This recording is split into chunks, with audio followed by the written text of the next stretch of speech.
Good morning, and this is my third try on this. Friday devotional will be on Saul, how Saul disobeys Lord and the punishment. 1 Samuel chapter 15 verse 23 simply states, "For rebellion is as the sin of witchcraft, and stubbornness is as iniquity in idolatry. Because thou hast rejected the word of the Lord, he hath also rejected thee from being king." In other words, when I read that, I think about how Saul became king. He was a military leader in his own right. But then the people wanted a king. They wanted a king. They needed a king. Even though Samuel reminded them that kings become tyrants, they're corrupt, and they do more harm than good. But people still wanted a king. So Saul was anointed king. Eventually, like all kings, he fell from grace. He became self-centered. He became he got into idolatry. Now, how this applies to today is, I watch all these evangelicals, and they are putting Trump on quite a pedestal, comparing him to King Cyrus, which allowed the Jews to go home and build a second temple, and eventually their sinfulness caused it to fall yet again. But he's being compared to Cyrus. What Trump is doing is no different than what any other leader in the past has done. He's gotten in office, he's gotten some power, and he's gotten corrupt. I mean, he was already corrupt to start with. So for these evangelicals to say he was God's appointed is completely insane. You have ministers out there who aren't in front of the cameras. They have marriages of 20 or more years, children with one woman, no mistresses on the side, no extracurricular marital activities going on. But these men are not held up and put on a pedestal, nor should they be. Nobody should be. Trump has been put on a pedestal. He is in his third marriage. His first two ended because of his infidelity. And these evangelicals are putting him in a spot of being an idol. That's idolatry.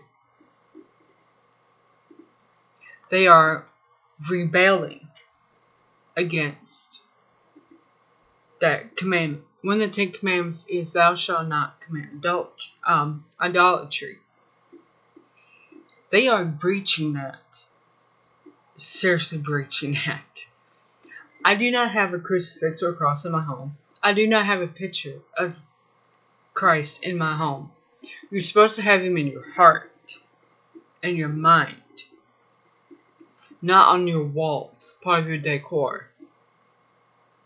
That is when you get into idolatry. And that is what all of the churches have fallen into, is idolatry.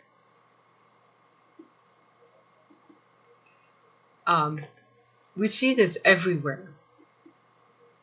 I mean, it's just rampant. You got Catholic Church, yes, Roman Catholic, praying to Mary to intervene on their behalf with Christ, so he'll intervene with the Heavenly Father. That's not the way it's supposed to be. We're supposed to dial direct. And I am a very direct person. Go through this saint for this, or that saint for that. Yeah, no. I go When I have an issue, I go to the top person, as top as I can. I'm not one of these to just creep up the ladder. You don't get anything done that way. You dial direct, you get results. You go to the big dog in the yard and you talk with them. That's the way it is. You don't run in circles. Because that's all these churches have people doing, is they're running in circles. They are going to start saying that to say that AIPAC in Israel has more influence and power in our government is anti-Semitic. No, it's not. It's not. Insulting somebody because they're Jewish, attacking a synagogue because it's Jewish, that is hate. That is anti-Semitic. Calling out a government because they allow a foreign sovereign nation to have more influence with the government than their own people have. That's just calling it out.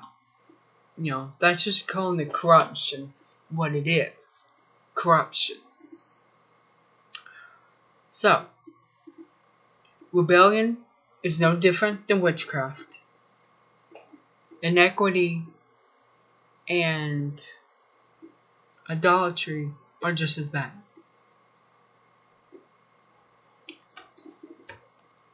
What do you think? You see church, next time you go to church, look around. Listen.